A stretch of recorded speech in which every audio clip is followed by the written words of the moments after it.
Oke, kita lanjut ya ke soal nomor 51. Nah, untuk soal nomor 51 itu kita punya reaksi seperti ini. N2 nah, ditambah 3H2, tapi ingat ya dalam bentuk gas, ditambah 3H2 dalam bentuk gas, menjadi ingat karena keseimbangan bolak-balik ya. Oke, 2NH3 atau 2 gas amonia ya, dengan delta H-nya adalah minus X kilojoule. Nah, dari sini kita punya informasi secara langsung adalah apa? Ke kanan ini adalah reaksi eksoterm. Kenapa kok bisa tahu reaksi eksoterm? Karena kalau kita berdasarkan si delta H-nya ini, ya dari ketahuan nih dari delta yang ada di sini. Delta H itu akan bernilai negatif dengan HP dikurang HR ya, sama dengan negatif bernilainya. Nah, ini adalah reaksi eksoterm. Oke. Nah, berarti kalau dibalik dari kiri kanan ke kiri, kan boleh balik kan? Ya udah, berarti ini adalah reaksi endotherm. Oke. Jadi yang akan kita dapat adalah ini, reaksi keseimbangannya. Nah, kalau dilihat dari tipe soalnya ada exo-endo. Nah, kemungkinan kalau misalnya ditanya gate, ini kemungkinan besar ditanya geser-geseran. Geser kemana? Karena untuk keseimbangan itu untuk hitungan kayaknya nggak ada. Untuk apalagi ya, kalau soalnya kayak gini nih nggak mungkin ngitung karena aja berupa variabel. Terus cuma ini doang. Berarti kemungkinan besar ditanya adalah si reaksi keseimbangannya ini akan bergeser kemana. Tapi kemungkinan besar adalah kalau di otak-atik suhunya. Sedangkan kalau tekanan sama volume itu nggak ada hubungannya sama delta H. Nah, ternyata benar. Jika suhu diturunkan, keseimbangan akan bergeser ke arah kiri. Reaksi tersebut bersifat eksoterm.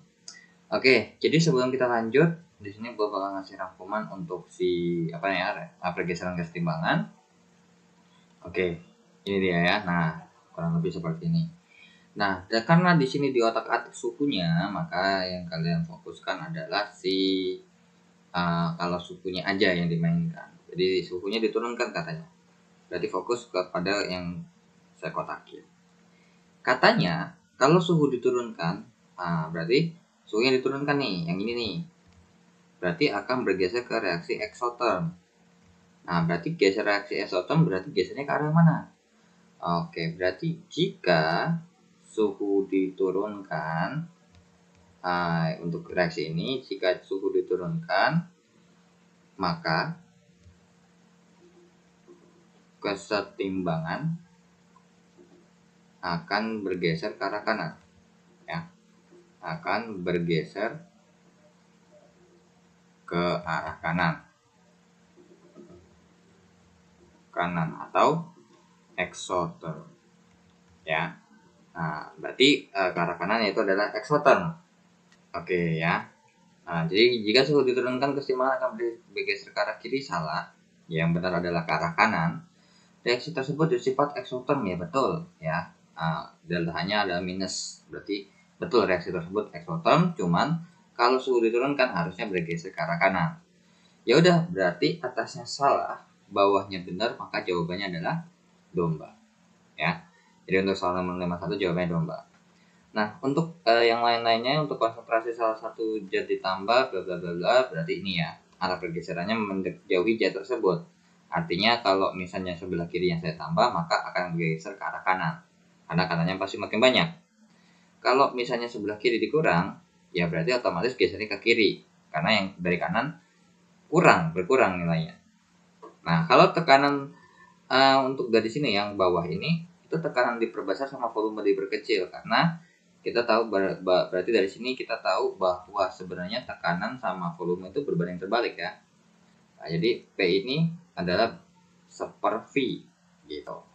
Ya, jadi berbanding terbalik. Jadi kalau mau ngapalin tekanan diperbesar atau tekanan diperkecil aja yang monggo, atau volume yang diperkecil atau volume yang diperbesar aja juga monggo. Salah satu aja juga nggak apa-apa. Jadi kalau kalian apa volume diperkecil, ya berarti volume diperkecil berarti tekanan diperbesar, gitu aja. Oke. Nah, next kita lanjut ya ke soal nomor 52. Nah, soal nomor 52 pernyataannya 1 2 3 4. Oke. Soal nomor 52 itu katanya ada 100 mili larutan HA atau asam A gitu ya, dengan KA-nya 10⁴ direaksikan dengan 0,8 gram NaOH dengan air OH-nya di sini. Berarti di sini udah langsung fix, kalian langsung cari adalah HA-nya, molnya, karena pasti ini dikaitkan dengan mol. Oke, berarti kalau untuk yang HA berarti M kali V, yaitu adalah 0,1 dikali 100/1000. Kenapa kok saya bikin ke dalam bentuk liter? Karena kalau misalnya kita bikin untuk yang NaOH, itu N-nya sama dengan G/mR, itu udah pasti satuannya dalam bentuk mol. Jadi di sini saya rubah untuk volumenya ke dalam liter biar hasilnya dalam mol. Jadi ternyata jawabannya 0,01 mol ya. Nah, untuk N sama dengan G/mR-nya adalah 0,8 per mRNaOH adalah, kita cari dulu ya, mRNaOH berarti Na-nya adalah 23 tambah 16 tambah 1, berarti 23 tambah berapa nih? 23 tambah 17, 40 ya, 40 gram per mol. Jadi di sini kita masukkan 40, berarti N-nya jawabannya adalah 8/400. Ya, 8/400 itu berarti 2/100. Nah, berarti 0,02. Nah, kemudian katanya kemudian larutan tersebut ditambah aquade sampai volumenya 1 liter. Oke. Ya udah, berarti maka akan diperoleh larutan apa? Ya udah. Berarti di ini kita harus reaksikan dulu dan kita harus tulis persamaan reaksinya. Berarti persamaan reaksinya adalah HA ditambah NaOH menjadi NaA tambah H2O ya. Jadi oke, kita tulis mula-mula reaksi sisa ya. Oke, kemudian berarti MNS. Nah, untuk mula-mula untuk si HA-nya ini atau asam A, sebuah asam A itu adalah 0,01 katanya ya. 0,01. Kemudian untuk si NaOH-nya adalah 0,02. Ini belum terbentuk, sehingga kalau kita bagi dengan koefisiennya, jangan lupa untuk reaksi pembatas ya. Berarti kecilan yang HA-nya, ternyata asam lemahnya habis. Berarti di sini akan habis 0,01, 0,01, 0,01 dan 0,01. Berarti di sini akan habis, terus sisa asam kuatnya adalah 0,01, garamnya 0,01, dan airnya adalah 0,01. Nah, sekarang pertanyaannya adalah, apakah larutan yang terbentuk ini bukan penyangga, bukan hidrolisis ya? Kenapa? Nah, karena yang sisa yang kuat, yang sisa basa kuat yang sisa, maka bukan hidrolisis maupun penyangga ya. Bukan hidrolisis ataupun buffer ya. Ataupun buffer. Karena apalagi kalau hidrolisis itu sisa harus wajib sisa garam doang kan.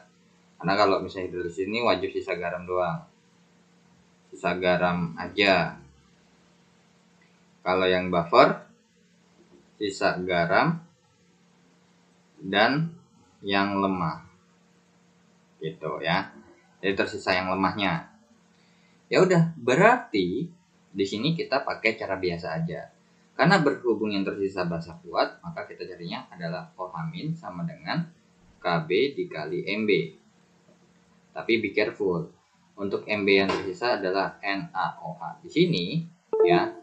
Di sini kan masih cuman berapa ya? berhubung cuma 100 ml doang, kemudian ditambahin sampai 1 liter. Jadi NaOH yang di sini berarti Na plus tambah OH min. Berarti kalau di sini 0,01 mol, maka di sini 0,01 mol. Ya, berhubung koefisiennya 1. Berarti OH min sama dengan ya KB dikali kok KB kali MB sih, ini mah untuk yang umum. Nah, kalau yang biasa ya udah ternyata ketemunya adalah, be careful, OH min ini dalam bentuk konsentrasi ya. Oke, berarti di sini 0,01 mol dibagi, berhubung karena ini totalnya udah jadi 1 liter, berarti di sini 1 liter. Berarti OH minnya sama dengan berapa tuh? 0,1 berarti 10 pangkat min 2 molar. Ya udah, dari sini barulah kita hitung apa? POH sama dengan min log OH min. Berarti POH-nya sama dengan min log 10 pangkat min 2 ya. Berarti sama dengan 2. Nah, sehingga kalau POH-nya 2 berarti pH-nya sama dengan 14 kurang 2 sama dengan 12. Jadi larut nomor 1 udah fix salah karena bukan hidrolisis maupun buffer. Larutan basa dengan pH 13 tambah log 2 salah karena terbentuknya adalah pH basa betul tapi dengan pH 12 bukan 13 log 2. Larutan yang bersifat asam salah karena basa ya. Nah, berarti ini termasuk basa ya. Oke. Larutan yang membirukan lakmus, betul. Kenapa? Salah satu ciri basa adalah membuat warna kertas lakmus menjadi biru. Berarti kalau merah jadi biru, kalau biru ya tetap biru. Gitu ya. Lakmus jadi biru. Tapi jadi ingat ya, kalau misalnya yang tersisa yang kuat itu bukanlah hidrolisis maupun buffer. Ya. Oke, jadi untuk jawabannya karena berhubung 4 saja yang benar, maka jawabannya adalah yang domba. Oke. Nah, sekarang kita lanjut ke soal 53. Oke, sekarang kita bahas untuk soal nomor 53. Nah, katanya senyawa alkohol berikut bersifat optis aktif. Optis aktif itu adalah apa sih? Oke, jadi optis aktif dulu dari sini dulu. Jadi optis aktif itu ada syaratnya, yaitu adalah ini adalah wajib memiliki atom C chiral atau asimetris gitu ya, atau C chiral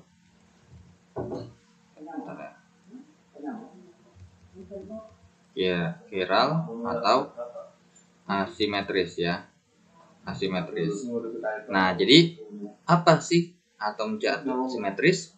Nah, apa sih syarat untuk C chiral atau simetris atau asimetris? Yaitu syaratnya adalah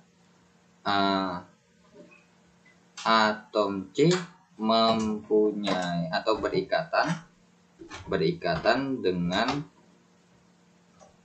4 gugus fungsi yang berbeda ya, dengan 4 gugus fungsi yang berbeda.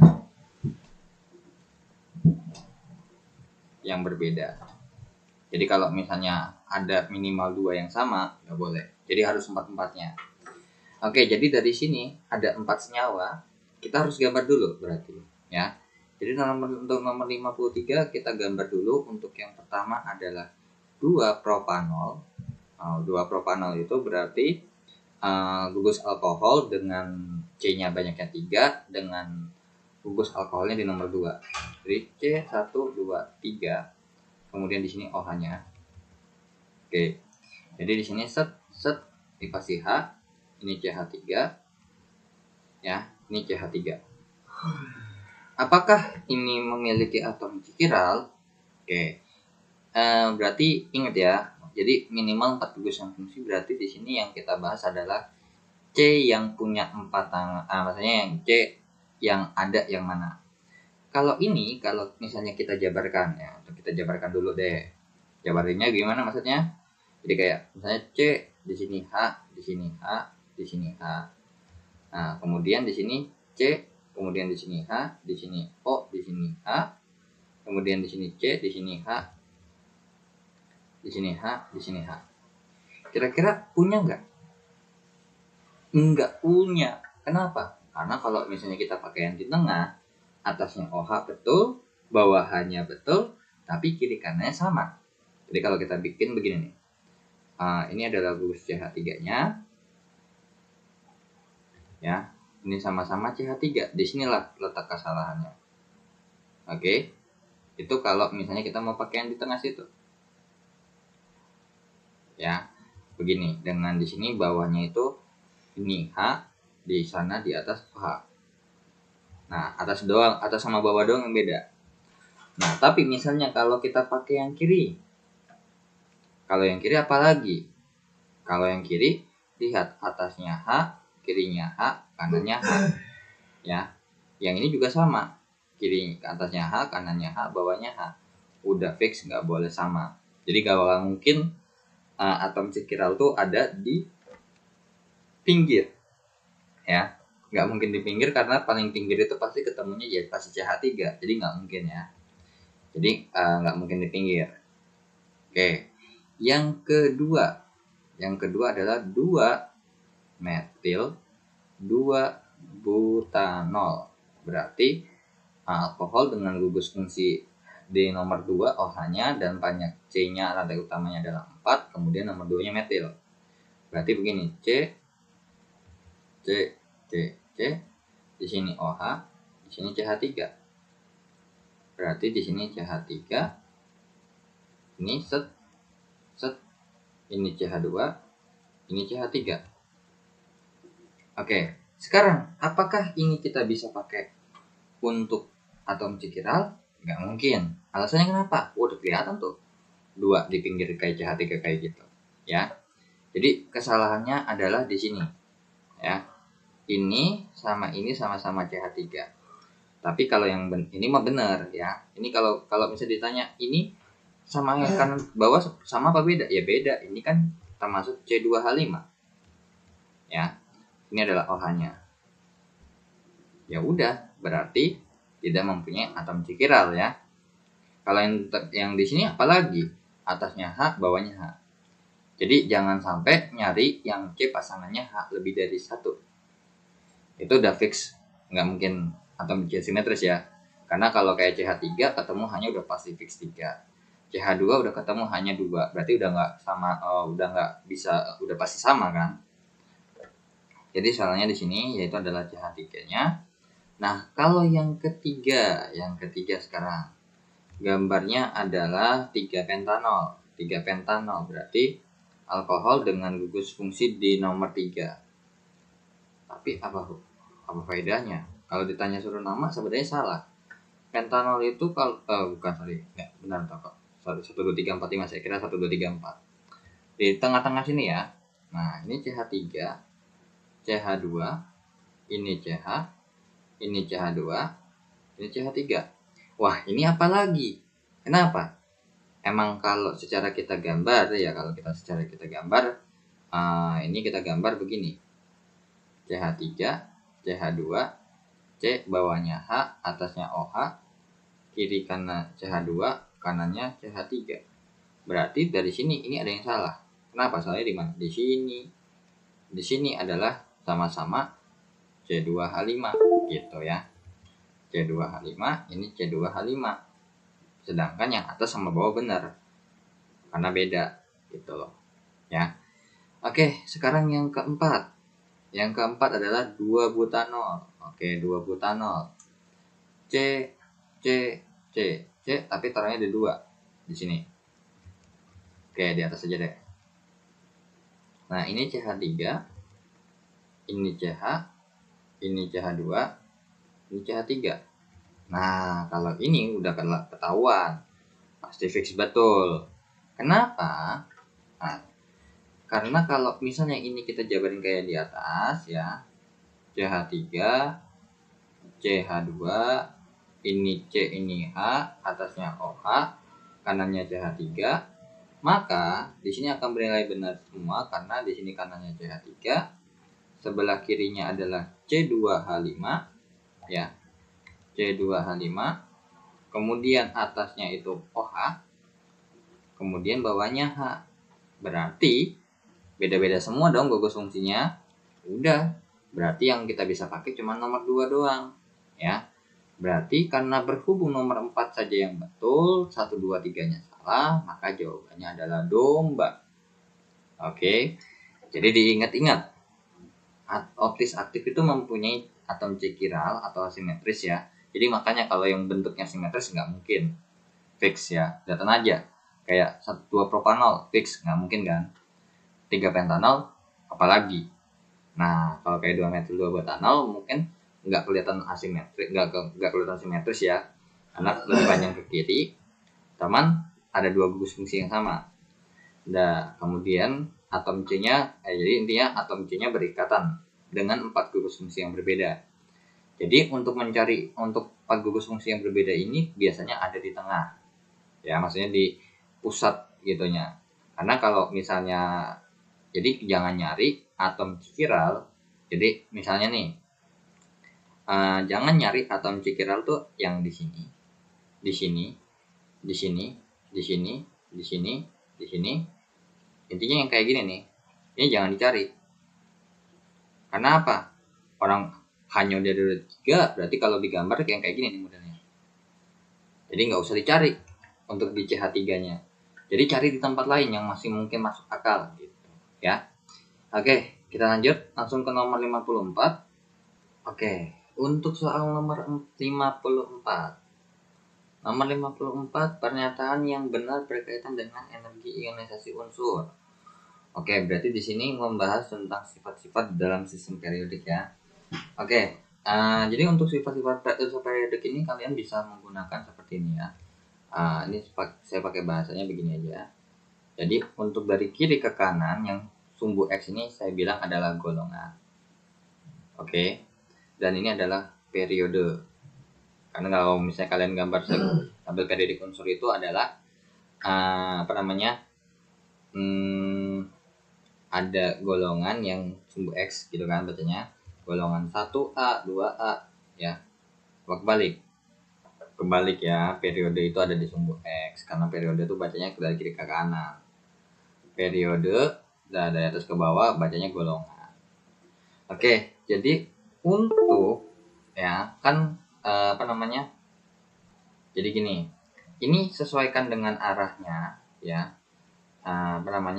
Kalau ke kanan itu bertambah, kalau ke bawah itu berkurang, kiri itu berkurang, atasnya bertambah. Jadi kalian tuh bisa pakai begini. Untuk misalnya contoh energi ionisasi ya. Untuk energi ionisasi itu masuknya ada di ada di kuadran keempat. Artinya apa? Energi ionisasi itu kalau misalnya satu periode dari kiri ke kanan, ya ke kanan nih bertambah gitu loh. Jadi ke kanan bertambah. Nah, jadi kalau ke bawah ya berkurang gitu. Kemudian selain energi ionisasi adalah afinitas elektron ya. Afinitas elektron. Kemudian afinitas elektron, kemudian ke elektronegatifan ya. Pronegatifan berarti semakin ke atas semakin bertambah, semakin ke bawah semakin berkurang gitu ya. Kemudian kalau untuk oksidator ya sama ya, oksidator itu kemampuan untuk mereduksi ya. Oke. Kemudian adalah asam.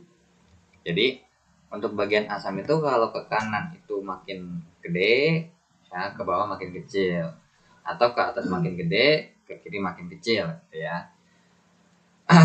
Oke, nah sekarang kalau misalnya jari-jari, sekarang jari-jari itu dari kiri ke kanan makin gede. Kalau jari-jari ya, ini bentar dulu ya.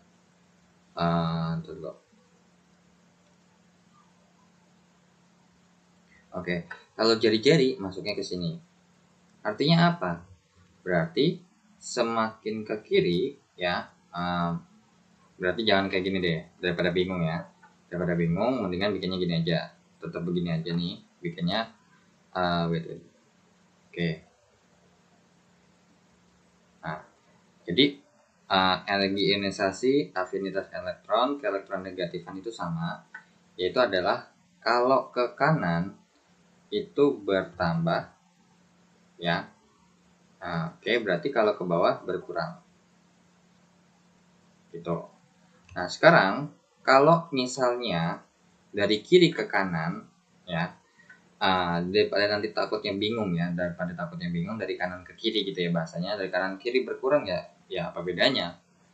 Nah, sekarang kalau misalkan gambarnya sama, ya, cuma tinggal ganti. Kalau misalnya ke kanan itu secara periode itu adalah berkurang, ya, ini berkurang, tapi yang bawah ya otomatis bertambah, masih ketukar gitu ya. Yang pertama adalah jari-jari, oke, jari-jari atom. Kemudian ada ke elektronegatifan, pasti nanti ada ke elektropositifannya, ke elektropositifan. Oke. Kemudian selain berarti oksidator ya, berarti ini ada reduktor.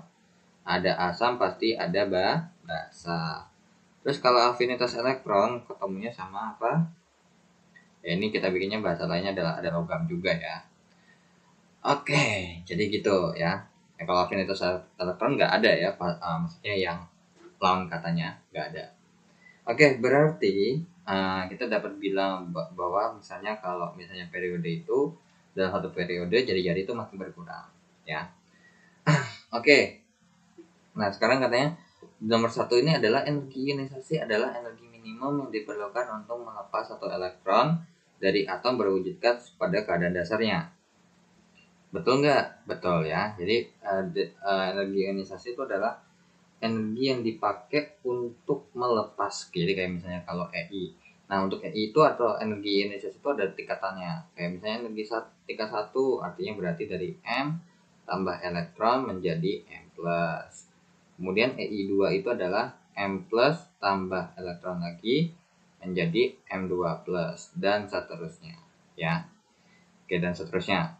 Jadi energi ionisasi adalah energi minimum yang diperlukan untuk melepaskan satu elektronnya dari atom berwujudan gas ya, pada keadaan dasarnya.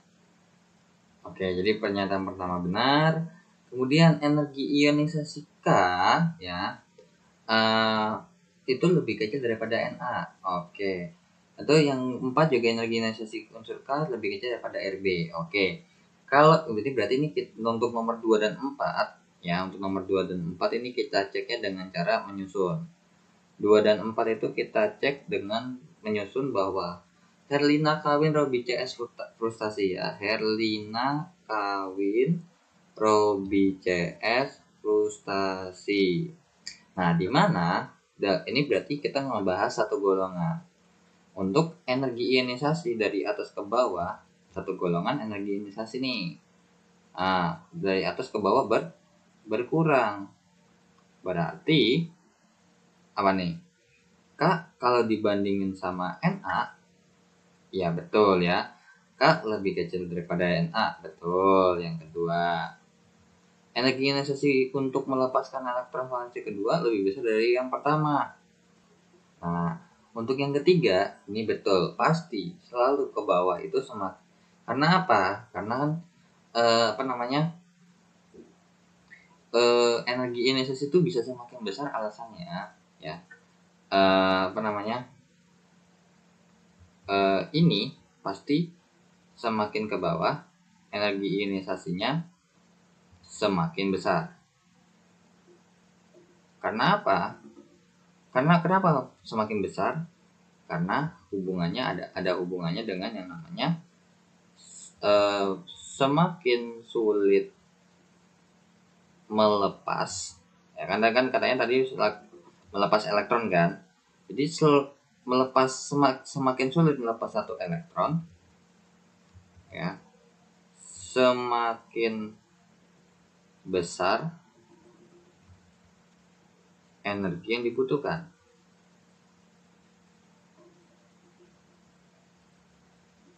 Nah, biasanya nih kalau dalam keadaan stabil.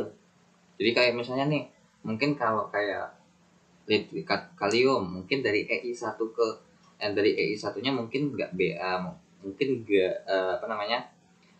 B aja bedanya. Tapi giliran pas udah stabil, elektronnya 8 dipaksa untuk melepas, itu butuh energi yang gede banget. Jadi semakin sulit melepas satu elektron, semakin besar energi yang dibutuhkan. Nah, ini kalau kita kaitkan, bisa kita kaitkan dengan yang namanya berarti ini. Jadi bisa dikaitkan dengan seperti ini. Kalau misalnya M dari misalnya kayak K dari yang energi dari, kan kalau ngelepas satu wajar ya, normal. Tapi ketika kita melepas udah 8 nih, terus kita lepas lagi, wah itu yang udah susah tuh. Pasti biasanya beda di situ nih, pasti bedanya gede banget. Ya. Cuman kalau itu nggak ada terlalu hubungan sama teorinya di sini. Jadi perbedaan, kalau semakin gede perbedaan berarti itu benar-benar energi yang dibutuhkan banget. Nah gitu loh. Jadi gitu jadinya, untuk jadinya nggak bisa stabil ya. Jadi kita bisa bilang untuk perbedaan semakin besar, tapi perbedaan tiap tingkat di EI tidaklah stabil, tidak stabil, alias nambahnya ya random. Cuman kalau untuk bedanya itu gede banget, berarti itu udah benar-benar yang butuhnya benar sulit banget gitu ya.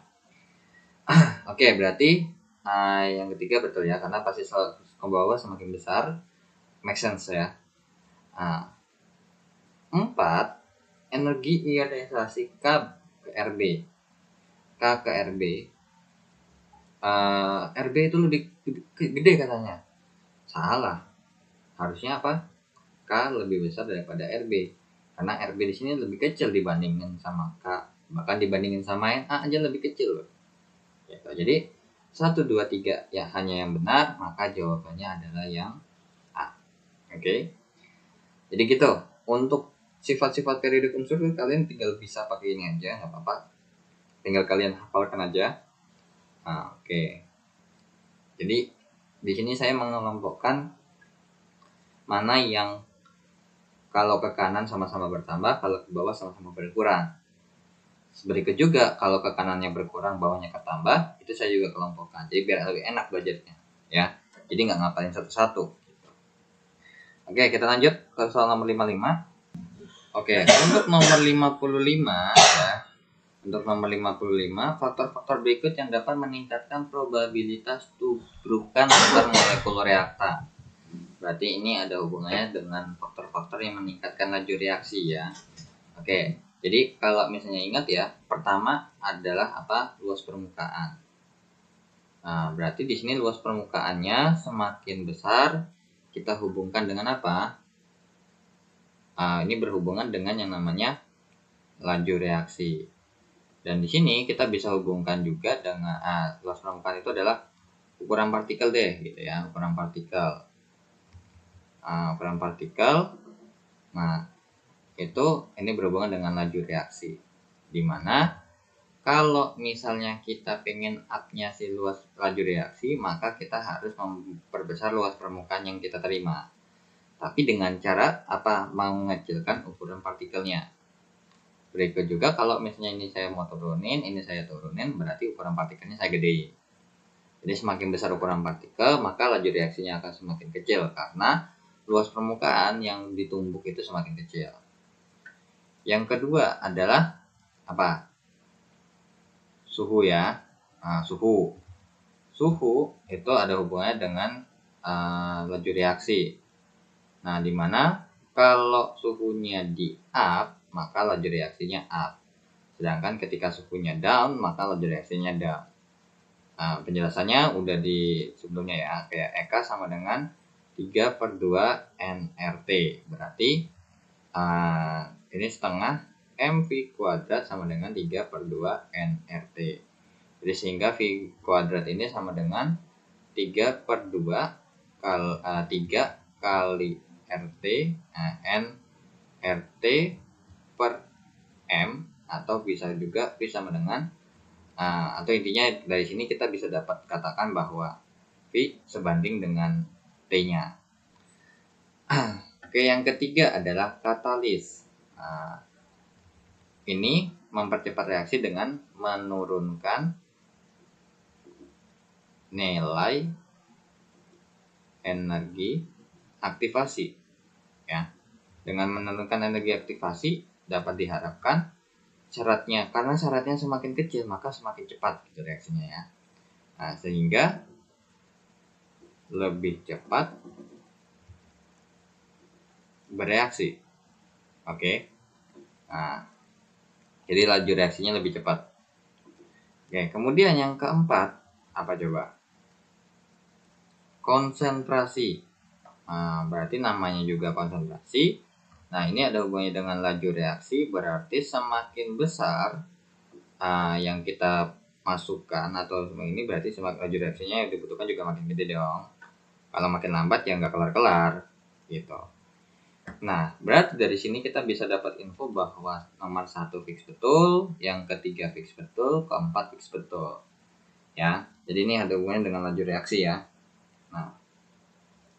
Nah, 1, 3, 4 nggak mungkin 1, 2, 3, 4 yang pasti benar. Jadi jawabannya adalah yang E. Kenapa kok 2 termasuk benar? Karena yang namanya kalau diaduk itu otomatis kan molekul-molekul yang ada di dalam itu kan pasti bergerak. Nah, sehingga memperbesar tumbukan antar molekul tersebut gitu. Makanya kayak misalnya kita mungkin misalkan untuk nomor 2 ini kasusnya mungkin bisa jadi kayak gini. Misalkan sesuatu itu emang bakal larut ya. Jadi kasusnya tuh misalnya kita masukkan apa tuh ya, misalnya ke dalam air kita masukkan apa yang sudah pasti larut tanpa diaduk ya, kita nggak bicara aduk. Tapi sih kalau misalnya gula sih artinya kan kalau diaduk baru larut ya. Nah, itu mau larutan. Nah, misalkan anggap aja udah terlarut nih, udah larut, udah masukin udah pasti larut tanpa perlu diaduk. Cuman biasanya mungkin kalau misalnya tanpa kita aduk mungkin ratanya nyampurnya lama. Nah, tapi dengan kita mengaduk larutan tersebut lebih cepat nyatu atau lebih cepat larut dibandingin sama tanpa kita aduk. Secara logika bisa gitu ya. Oke. Yaudah, sekian untuk pembahasan soal tool game 2019 kode 624 untuk kimianya ya. Oke, semoga ilmunya bermanfaat. Don't forget like, share, and subscribe dan jangan lupa dibagikan ke teman kalian ya. Oke, bye bye.